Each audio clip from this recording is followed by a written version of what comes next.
बुवा बुवा त्या स्टूल आहेत मला याच लाईनीत मध्ये जायला वाट ठेवून तिकडे लावा, मागे मागे लावा.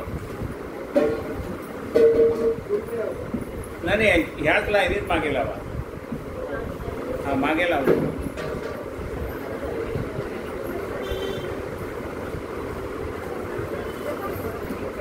सजयति सिंधुरवदनो देवो यत्पादपङ्कजस्मरणम् रासन्नासति विघ्नानां या कुन्देन्दुपुषारहारभजना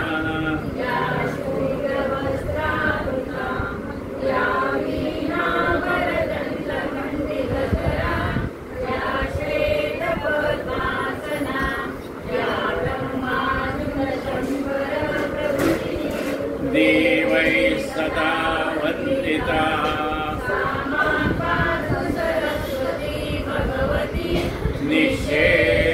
निःशेषदाढ्यापः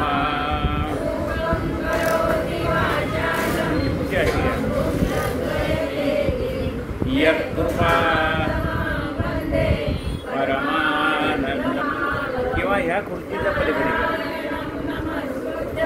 नरंचैव त्यापेक्षा बरं पडेल. थांबा सांगतो कोणाला तरी. वसुदेव सुतं देवं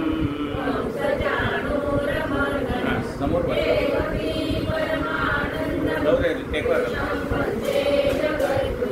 गुरुर्ब्रह्मा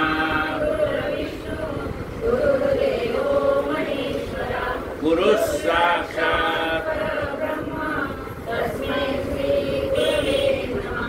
श्रोता वक्ता श्रीराम समर्थ.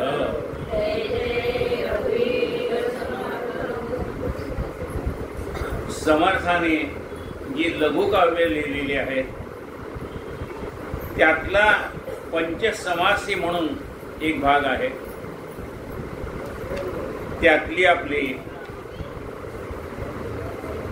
त्यातले 3 समास आपले पूर्ण झालेले आहेत.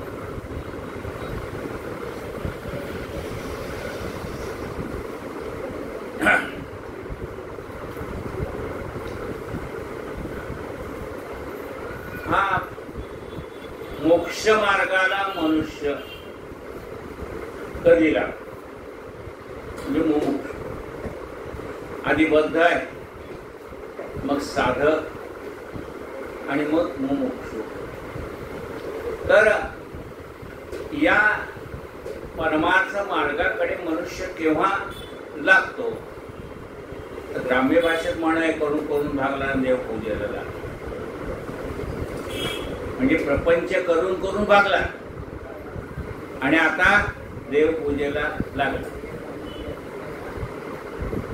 पण जोपर्यंत मनुष्य त्रिविध तापाने तापत नाही तोपर्यंत तो परमार्थाला योग्य होत नाही. आणि या प्रपंचामध्ये मनुष्य त्रिविध तापाने तापला जातो. अधिदैविक, अधिभौतिक आणि आध्यात्मिक हे तिन्ही प्रकारचे त्रास त्याने भोगलेले असतात.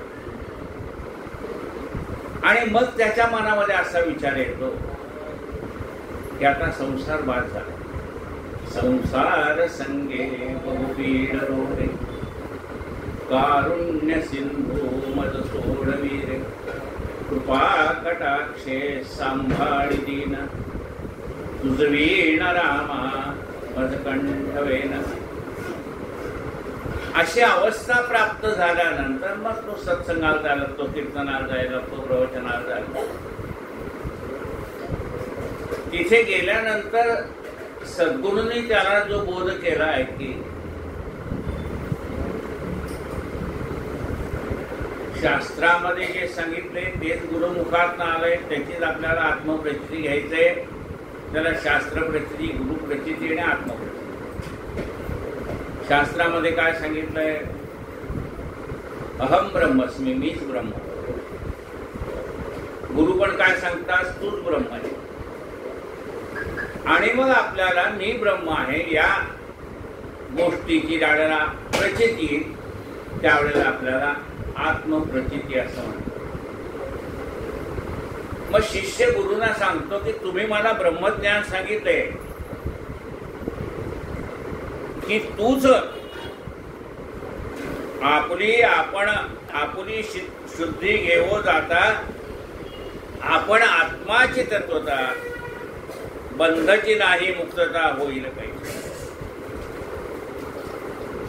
अनुभवता आत्मस्थिती मुळी नाही पुनरावृत्ती या नाव साहित्य मुक्ती जाण शिष्य. जेथे शिणली वेदवाणी तो आत्मा पूर्णपणे साहित्य मुक्तीचा धणी तुझे. ऐकून शिष्य म्हणे ऐकून शिष्य आनंदला म्हणे जन्म सार्थक झाला माझा संशय मिटला सद्गुरु राया. नमस्कार म्हणे पुढची बोलता झाला स्वामी प्रती हेची दृढ माझे चित्ती बैसवा स्वामी. आता शिष्याने विचार महाराज समर्थाला सांगितलंय की आता जे तुम्ही सांगितलंय मला ते पटलेलं आहे पण ते माझ्या मनावरती ठसेल असं तुम्ही काहीतरी करा. श्रीराम समर्थ श्रीराम.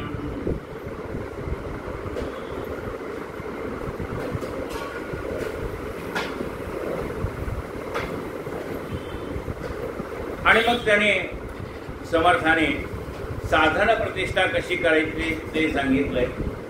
म्हणजे नुसतं शब्द पांडित्य कामाचं नाही तर ते तत्वज्ञान आपल्या अंगामध्ये मुरलं पाहिजे. आणि त्यासाठी आपण काय करावं. या आपण मनुष्य देहाला जन्माला आलो त्याचे 3च प्रश्न आहेत. कोहम म्हणजे मी कोण आहे, मी कुठून आलोय आणि आणखी मला कुठे जायचंय हे 3 प्रश्न आहेत. मग या मनुष्य देहाचा मूळ हेतू काय तर परमेश्वराची प्राप्ती हा मूळ हेतू आहे. आता ती परमेश्वराची प्राप्ती करून घेण्यासाठी मी काय करावं असं 3ऱ्या समासामध्ये शिष्याने विचारलं. भक्ती वीण जे ज्ञान तेची सोलिवा ज्ञान तेने काही समाधान होणार नाही श्रीराम. भक्ती वीण देव जोडे ऐसे कल्पांती न घडे. समर्थ सांगतात अरे भक्तीच्या तू जोपर्यंत देवाची भक्ती करत नाही तोपर्यंत देव तुला प्राप्त होणार नाही. भक्ती वीण देव जोडे ऐसे कल्पांती न घडे. भक्ती करता साधक जडे भगवंती. भक्तीच्या निमित्ताने एक 1 आणा 2 आणा. भक्ती वीण देव जोडे ऐसे कल्पांती न घडे. भक्ती करता साधक घडे भगवंत साधक जडे भगवंत. मग तो पुन्हा शिष्य समर्थाना विचारतोय तुम्ही म्हणता की भक्ती केल्यानंतर देव भेटतोय बरोबर. मग मी भक्ती कशी करू ते तर सांगा. ज्या भक्तीच्या योगाने मला देव प्राप्त होईल ती भक्ती मी कशी करू ते तर सांगा. आता हे भक्ती साधन मग हा 4था समास. मग म्हणाले आज जर झालं नाही तर तुम्ही काय करणार. मी युट्यूबला टाकणार आहे. जे या युट्यूबचे मेंबर आहेत त्यांना घरी पुढचंही समास ऐकायला मिळेल. समर्थांचं जे वाङ्मय आपण नित्य वाचलेलं नाही त्यातलं मला जे काही नवीन दिसेल ते मी घरी पण इथं जसं रेग्युलर आपण रोज युट्यूबला टाकतो तसं जमणार नाही. प्रपंच करता करता वेळ मिळेल तसं मी टाकत जाईल आणि टाकल्यानंतर ते तुमच्यापर्यंत पोहोचेल. मागा झाले निरूपण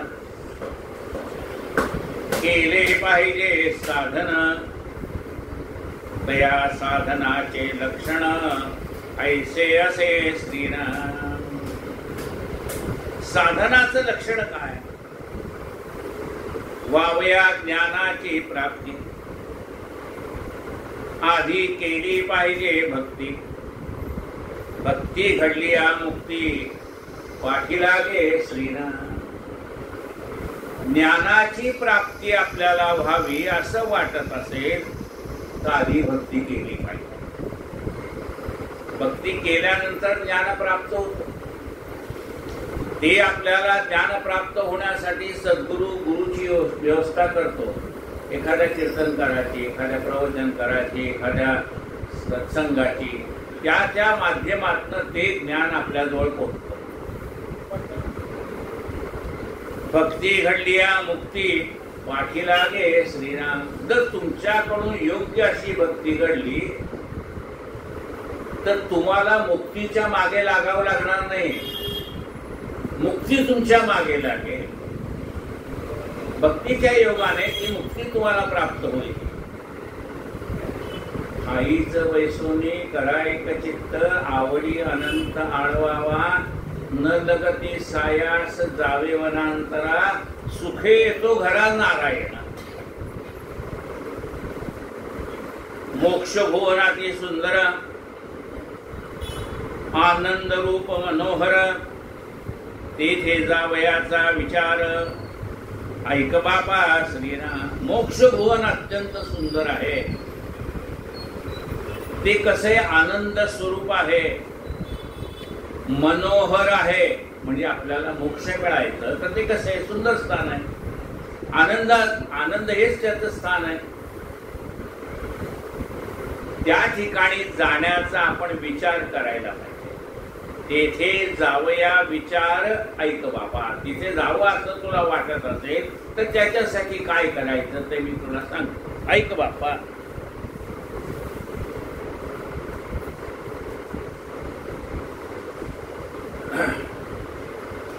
वाटेत बसू नका. ते काका कुठं येत ना, वाटेत खुर्चीच टाकू नका, स्टूल टाकू नका.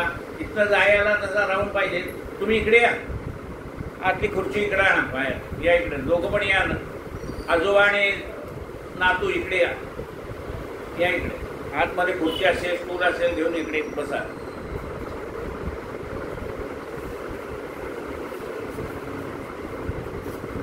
इकडे इकडे आतमध्ये VIP आहेत तुम्ही. आणा बाहेर आणा.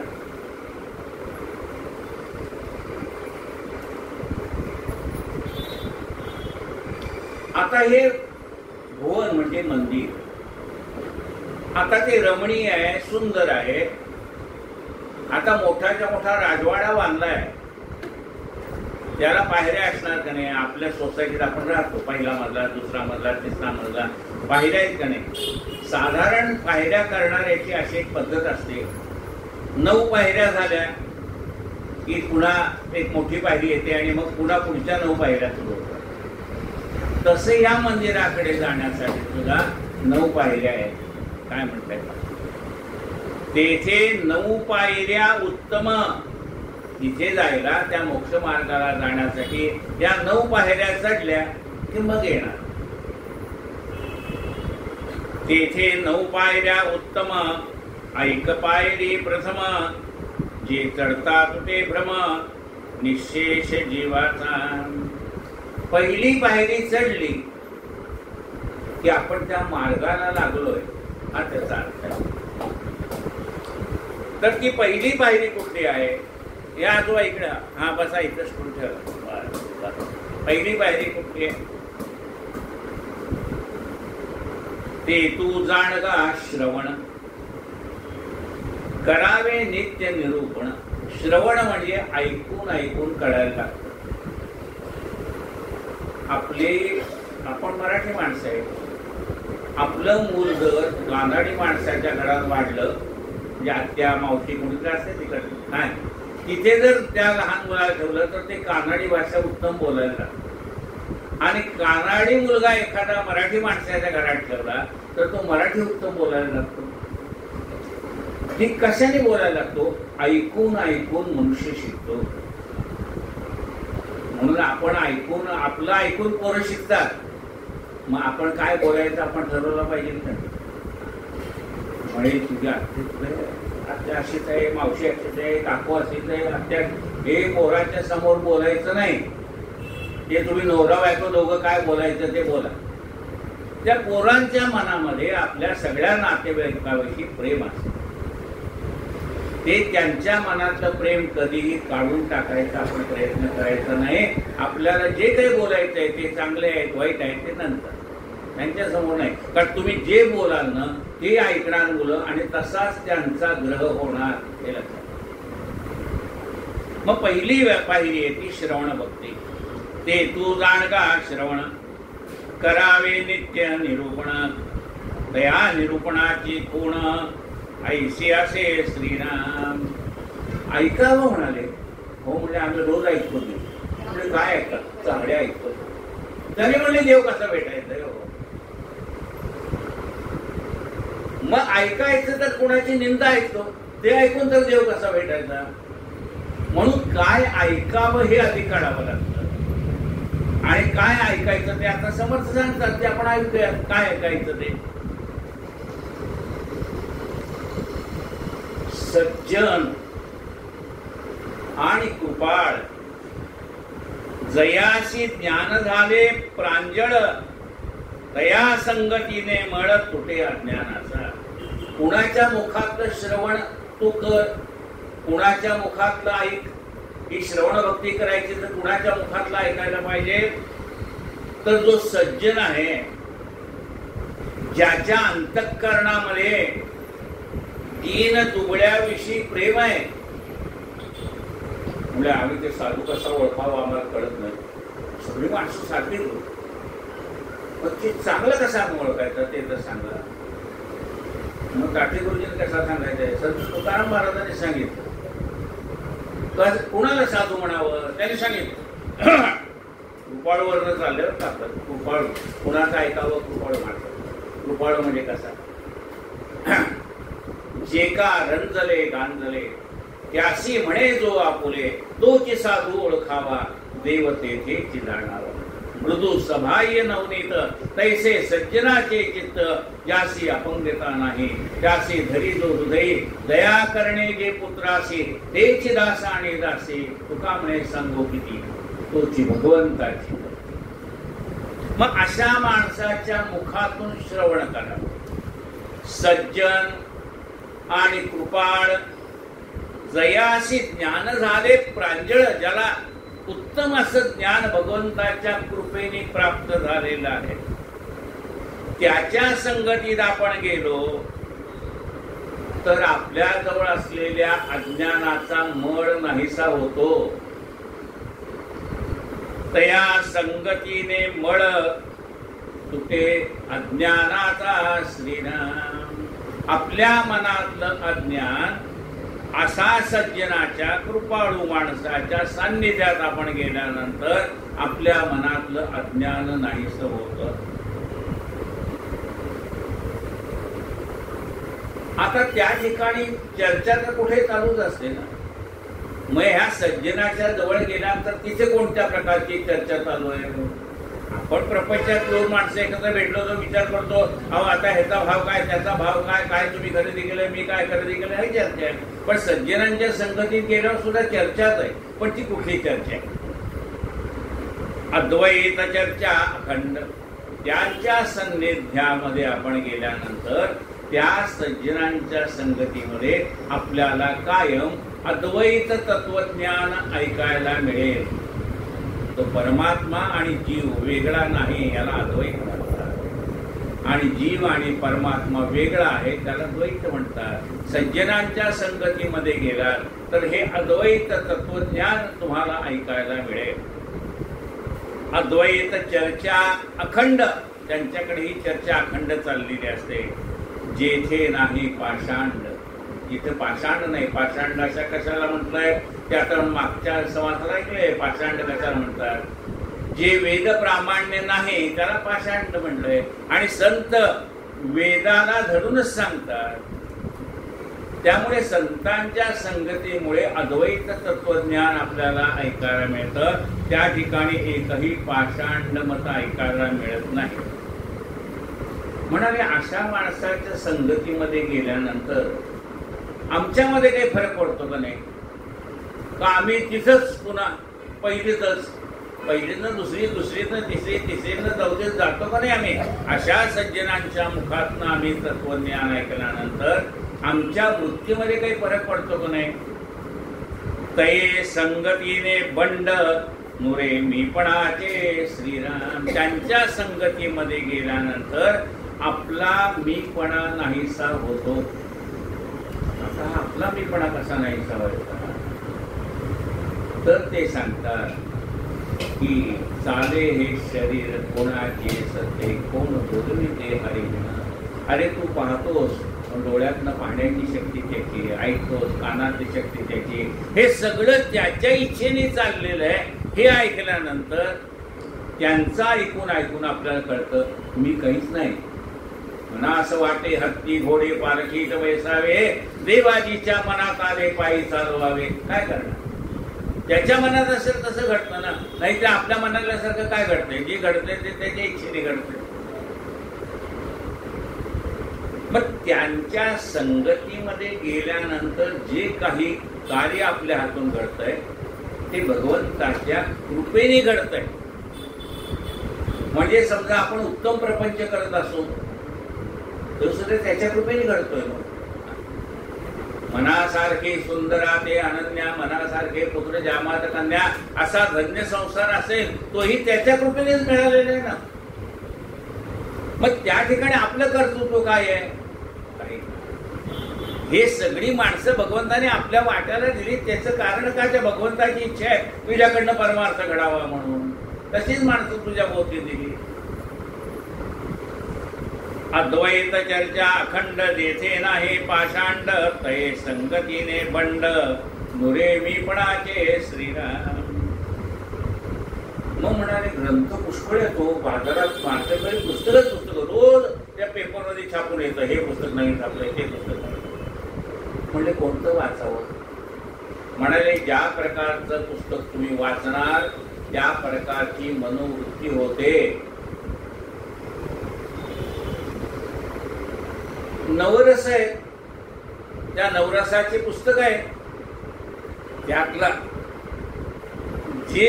जो रस भगवंताच्या प्राप्तीसाठी अनुकूल आहे अशा रसामध्ये असलेली पुस्तकं वाचावीत. म्हणजे आता हे आम्हाला कळत नाही बाबा, कुठले कुठले नवरस आहेत ते आम्हाला माहित नाही. मग सांगतो म्हणाले कुठली वाचावीत ती. श्रवण करावे त्याची ग्रंथ, जिथे बोलीला परमार्थ. जिथे परमार्थ, परम म्हणजे पराकोटीचा अर्थ. म्हणजे आपल्याला प्रपंचातला अर्थ एकच माहिती आहे, पैसा. परमार्थातला परम अर्थ, आपल्या जीवनाचं कल्याण करणारा हा अर्थ आपल्याला प्राप्त होतो. ग्रंथामध्ये घडलेला अर्थ आपल्याला समजायला लागतो. संतांच्या मुखातून ऐकल्यानंतर कळतं अरे बाबा या शब्दाचा अर्थ हा आपल्याला माहित नव्हता, तो कळायला लागला त्याने. मग आपल्याला श्रवण करावे तेची ग्रंथ, जेथे बोलीला परमार्थ. शृंगार श्रवणी अनर्थ नेमस्त आहे श्रीराम. म्हणजे तुम्ही शृंगारिक कथा ऐकायला लागला तर सगळे शृंगारिकच विचार मनामध्ये येत जाणार. अहो मॉलमध्ये गेल्यानंतर काय विरक्ती येईल काय? मॉलमध्ये गेल्यानंतर हे घे ते घे ते घे आलंच की, तिथे विरक्ती कुठून येईल? परमार्थात गेला तर विरक्ती मनात येईल. तिथे गेला तर उलट तो लोभ वाढत जाईल. हे घेऊ ते घेऊ ते घेऊ. आणि त्यांनी व्यवस्था केलीच आहे. ते ट्रॉलीच ठेवली असते, घेऊन जा. आता तो रिकामी ट्रॉली त्या बिस्किटाचा पुढा घालू का? ती ट्रॉली भरली पाहिजे. मग हे उचलतात ते उचलतात, एकावर एक फ्री टाकून द्या, जरूर असो नसो. शृंगार श्रवणी अनर्थ नेमस्त आहे श्रीराम. शृंगार श्रवणी अनर्थ काय आहे? प्रपंचातनं बाहेर पडायचं आहे ना, पुन्हा शृंगार श्रवण तेच आहे. ऐकत बसला तर हा बाहेर पडायचा राहिलेला लांबच ना. म्हणून त्यांनी सांगितले की म्हणून ते त्यजावे, जेथे नाना युक्ती लागवे. भक्ती ज्ञान वैराग्य व्हावे, घ्यावे आदरे श्रीराम. म्हणून असे ग्रंथ वाचावे ज्या ग्रंथामध्ये युक्तीने परमार्थ सांगितलेला असतो. परमार्थच सांगितलंय, ज्ञान सांगितलंय, वैराग्य सांगितलंय, सगळं तत्वज्ञान सांगितलंय. पण ते इतक्या सहजपणे सांगितलंय. आपल्याला गोष्ट वाचतोय पण ते तत्वज्ञान आपण अंगीभूत होऊन जातं. साधी गोष्ट आहे ना, कहाणीत काय गोष्ट आहे? हकारे पिटारे करारे डांगोरा नगरात कोणी उपाशी ऐकायला शोध करा. ती जर कहाणी वाचली तर आपल्याला असं वाटेल, अरे नगरातला कोण उपाशी आहे का सोडून द्या, शेजारचा तर वर्षी जेवलाय का नाही विचारायला लागतो का नाही आपण. निधन घरातली लोक बसायचे, आपण एकटेच बसून सुरू करतो. तुम्ही बाकीचे गेले काय, ती बाई काय म्हणते होत्या घरातली, तुम्ही असं करा, बसा पहिल्यांदा, मी गरम गरम तुम्हाला वाटते. मग आपण असा विचार करतो की अरे ही बाई दिवसभर त्या स्वयंपाकघरात त्या उन्हात ह्याच्या तापमानात तापलेली आहे. नाही, असं कर, तू गरम गरम पोळ्या शेवटच्या 2 वाट, एक तू घे एक मला दे, बाकीचे आपण खाऊ. म्हणजे आपण जेवण घालताना सुद्धा त्या हकारे पिटारे करायचे डांगोरा राहू दिला, निदान घरातल्या माणसाचा ते विचार करा. तो जेवलाय की नाही एवढं तरी विचारा. श्रवण करावे त्याचे ग्रंथ, म्हणून जेथे युक्ती लाघवे भक्ती ज्ञान वैराग्य. येथे आपल्याला युक्ती प्राप्त होते, की भक्ती प्राप्त होते, ज्ञान प्राप्त होतं आणि वैराग्य प्राप्त होतं. अशा कथा, असे ग्रंथ आपण वाचावे, जे वाचल्यानंतर आपल्याही मनामध्ये विरक्ती निर्माण होईल. असंख्या तरे भक्त हो गेले, तिही साधनांचे बहु कष्ट केले, नव्हे कार्य करता भूमिभार झालो, तुझा दास मी व्यर्थ जन्माच्या. नाना कथा चमत्कार नवरसिका अपार, ते तेजून आसार अद्वैत घ्यावे श्रीराम.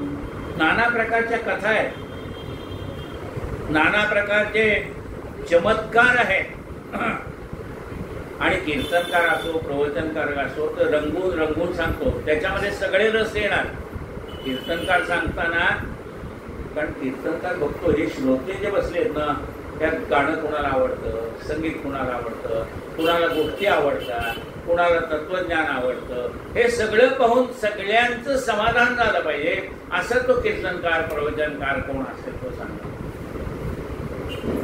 पण हे सगळं ऐकताना सगळं ऐकावं, पण लक्षात काय ठेवावं, त्यातलं अद्वैत तत्वज्ञान लक्षात ठेवावं. हे अद्वैत तत्वज्ञान कीर्तनात कुठं असतं म्हणाले? पूर्वरंगामध्ये अद्वैत तत्वज्ञान सांगितलं जातं आणि त्याची कथा म्हणून गोष्ट उत्तर रंगामध्ये सांगितली जाते. म्हणून पूर्वरंग नीट ऐकून घ्यावा, पुढच्या उत्तर रंगात कथा जायची ऐकायची. श्रवण केली याचे फळ. मग म्हणाले एवढा सगळं आपण ऐकलं, म्हणजे कीर्तन प्रवचन ऐकलं, त्याचं काही फळ मिळतंय का म्हणाले?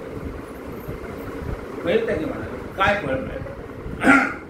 श्रवण केली याचे फळ, क्रिया पालटे तात्काळ, देणे करता प्रांजळ आत्मज्ञान होय. हे कथा असं हे म्हणजे अशा ज्ञानी माणसाच्या मुखातनं ते तत्वज्ञान आपण ऐकल्यानंतर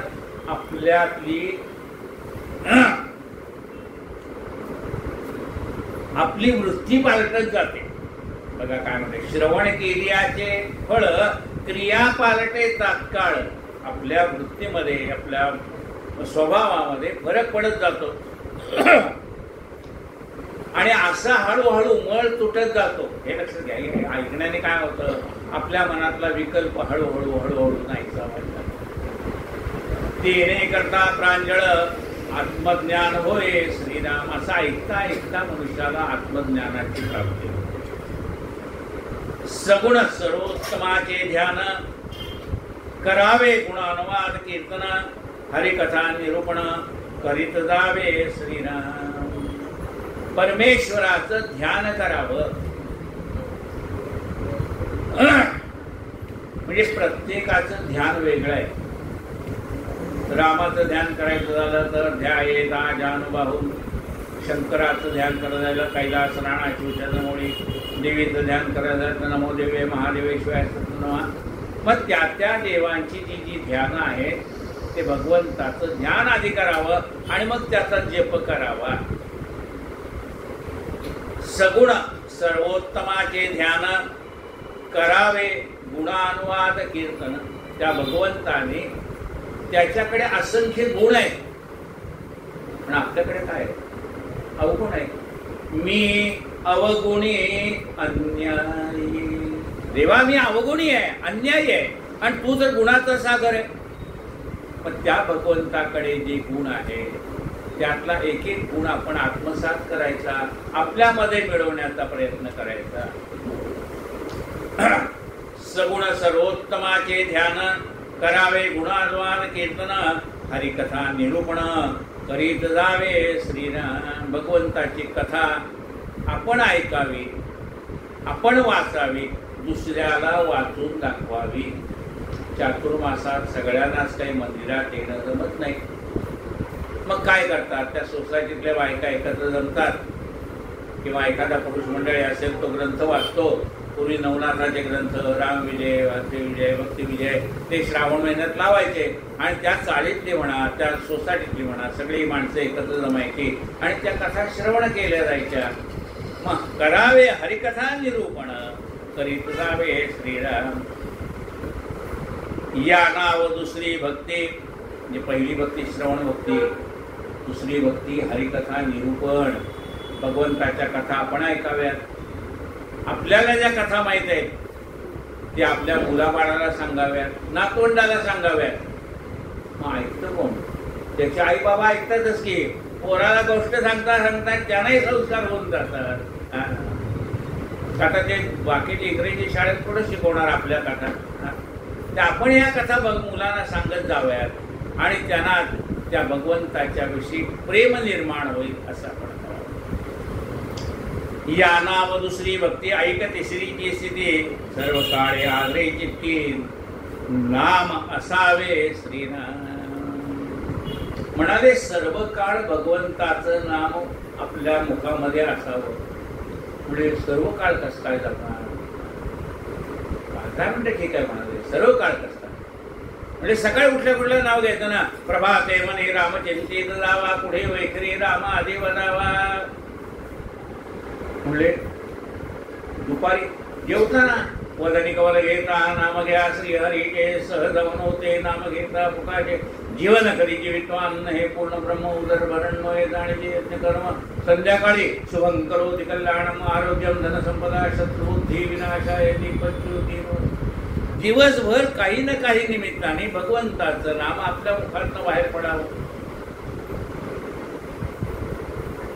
आम्ही लहानपणी म्हणजे प्रत्येकाचीच मुलं त्या घरामध्ये आजी म्हणा कोणीतरी स्तोत्र मोठ्याने म्हणायचे, आणि ते स्तोत्र आजीच्या किंवा आईच्या मुखातनं ऐकत ऐकत आपण मोठे झालेलो आहे. ती स्तोत्र आपोआप पाठ होऊन जायची मुलांची. रामरक्षा पाठवायची, भिवरी स्तोत्र पाठवायचं. मग गुणानुवाद दुसरी भक्ती आहे, आणि तिसरी भक्ती आहे ते नामस्मरण. भगवंताचं नामचिंतन करत जावं. नामा परते तत्व नाही रे अन्यथा वाया आणि पंथा जाशी जाईल. नामासारखं दुसरं काही नाही. परमेश्वराने सांगितलं जिथे नाम तिथे मी. नाहम वसाम्य वैकुंठे योग नाम हृदय रव मद्भक्ता यत्र गायंती तत्र तिष्ठामि नारद. नामाजवळ मी आहे. नित्य नेम नामे तो प्राणी दुर्लभ लक्ष्मी वल्लभ तया जवळे. म्हणून नामाजवळ मी आहे. जिथे नाम तिथे मी. चौथी पादसेवना. भगवंताची पादसेवन भक्ती करावी. म्हणजे भगवंताला आता समजा पादुका आहे त्याला आपण हात लावले, पण बाकीच्याला दर्शन घ्यायचं असं नाही. जर पाय दाबत बसायचं तत्पुरुषी तसं नाही. आणि आपल्याला सवय असते कोणाच्या पाय पडताना त्याचे अजिबात पाय दाबायचे नाही. लांबून नमस्कार करायचा. हां, पाय दाबायचे ते आपल्या मानसपूजेमध्ये सद्गुरूचे पाय दाबावे, प्रत्यक्षात नाही, मानसपूजेमध्ये. आणि आता सेवा कोणाची करायची? आजोबाजींची, आई वडिलांची, त्यांची सेवा करायची. कारण आई वडिलांची सेवेसारखं दुसरं नाही. म्हणजे आई वडिलांच्या सेवेने काय होतं? युगे 28 विटेवरी उभा वामांगे रखमाई स्त्री. आज त्यांनी केवळ आई वडिलांच्या सेवेवरती युगे 28 भगवंताला उभा केलाय. का आई वडिलांची सेवा कमी आहे का? त्यांच्या केवळ आशीर्वादाने आपलं कल्याण होऊन जातं. चौथी पादसेवना. पाचवी असे अर्चना. पाचवी अर्चन भक्ती म्हणजे देवाची पूजा करावी. मग ती पंचोपचार पूजा आहे. पहिली पूजा देवाची कशी आहे बघा. दोन्ही हात, तिसरा नमस्कार, पहिली पूजा आहे. दुसरी पूजा आहे हळद, कुंकू, फूल, उत्पत्ती, निरांजन, दुसरी पूजा. तिसरी षोडशोपचार पूजा आहे. आपल्याला जी जमेल ती करावी. शेवटी काही केलं तर दोन्ही असतात, तिसरं मस्तक आहे हे लक्षात घ्या. चौथी पादसेवना, पाचवी असे अर्चना, सकळांचे करावे पूजन विधीप्रमाणे श्रीराम. सगळ्यांचं पूजन करावं. म्हणजे आपल्या घरामध्ये नवरात्रामध्ये म्हणा, कुळधर्म कुळाचार, त्याच्यामध्ये आपण सवाष्ण ब्राह्मण बोलवतो, त्यांच्याही पाय पडतो, त्यांना काय मानपान द्यायचा तो त्यांना देतो. त्या दिवशी ती आपली मैत्रिणी जेवायला आलेली नसते, की प्रत्यक्ष जगन्माता तिच्या स्वरूपात आपल्या घरी जेवायला आलेली असते. हा भाव ठेवून त्यांची पूजा करावी. कुमारिकेची पूजा करावी. त्या दिवशी त्या लहान मुलीचे पाय धुतो असं नाही, तर आपल्या घरी जगन्माता ह्या कुमारिकेच्या रूपाने आलेली आहे असं समजून तिची पूजा करायची. सकळाशी वंदन, सहावी भक्ती श्रीराम. सहावी भक्ती म्हणजे वंदन, नमस्कार करायचा. म्हणजे नमस्कार केल्याने काय होतं. नमस्कारास काही न लगे पूजा करणं सामुग्री. नमस्कार करायला काही हे लागतं का. हळद नाही लागत, कुंकू नाही लागत, अक्षता नाही लागत, फुलं नाही लागत, पंचामृत नाही लागत, काही नाही. नमस्कार करावा. नमस्काराने काय होतं म्हणाले.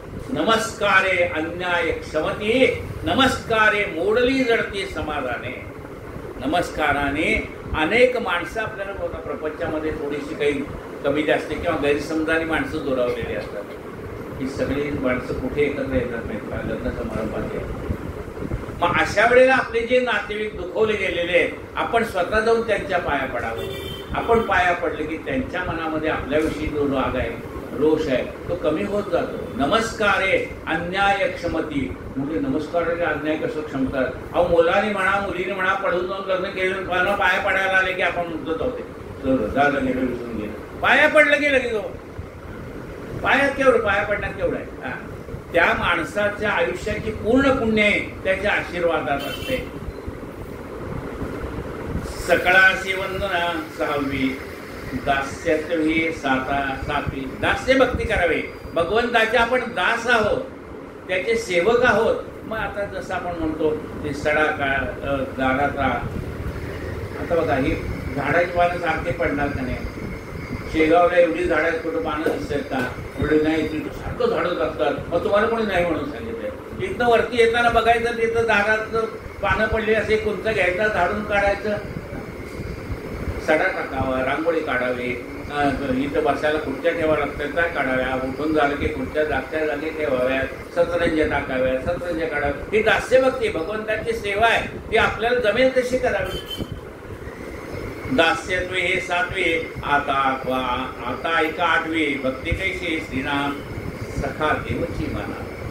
भगवंताला सख्य भक्ती म्हटलंय. हा देव म्हणजे आपला मित्र आहे, सखा आहे. त्या देवाला आपलं हितगुज सांगावं. सुख कुणाला सांगावं, सुख लोकाला सांगावं आणि दुःख देवाला सांगावं. जाऊ देवाची गावा, घेऊ तेथे विसावा. देवा सांगू सुख दुःख, देव निवारील दुःख. मग ही दास्यत्व सख्य भक्ती देवाशी करावी.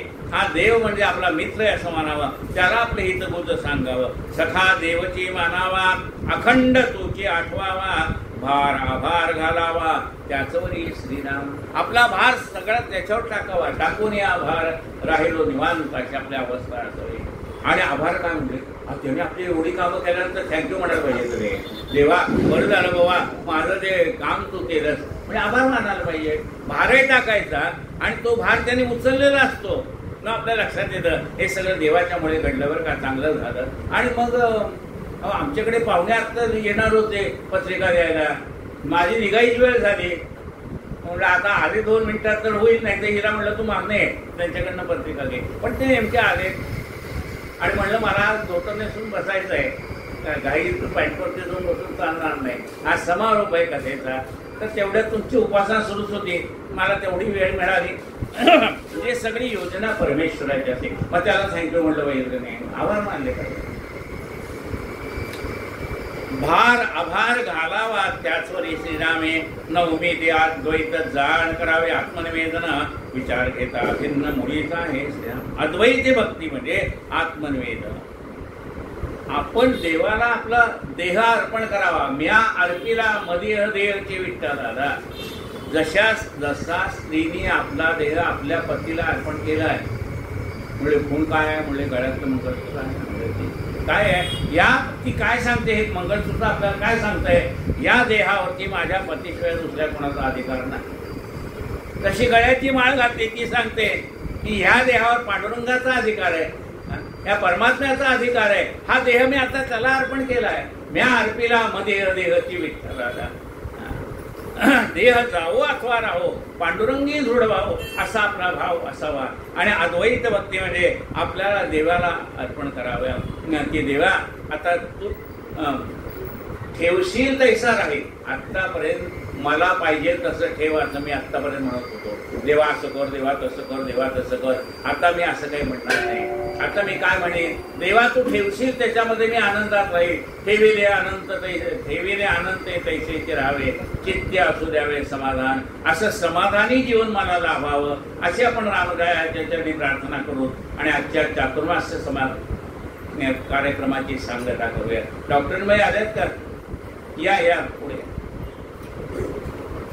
2 मिनिटं डॉक्टरबाईची ओळख करून देतो.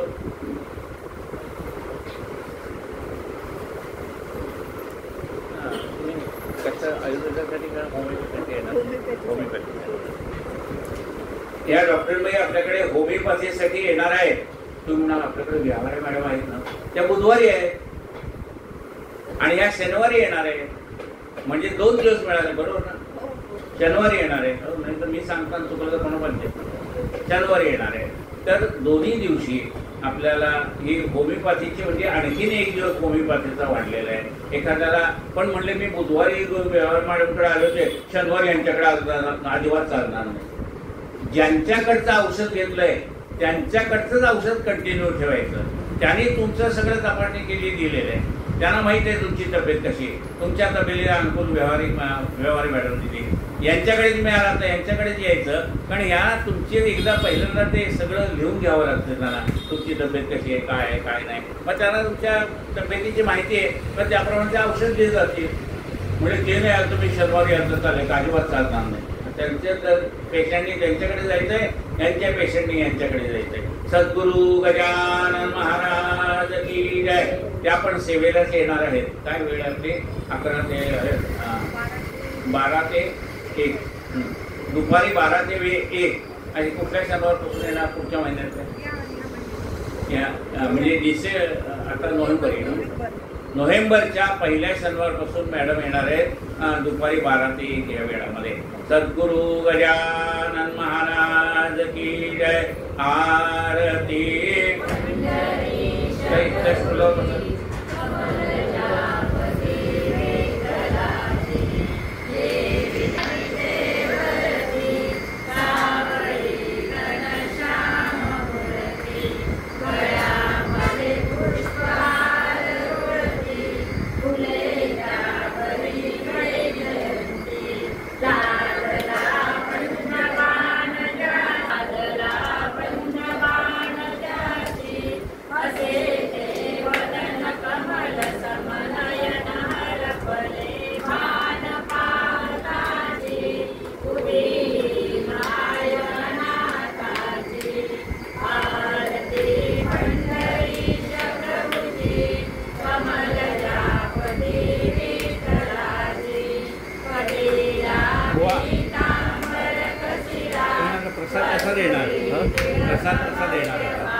सफरचंद जास्त फटाफट दे.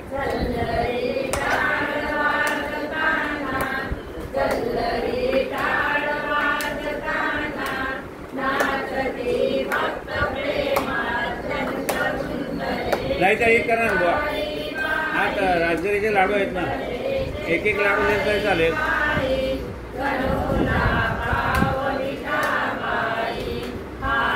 अंजलीचे लाडू आहेत, एक एक लाडू काढा. पलीकडच्या लहान डब्यात आहे का?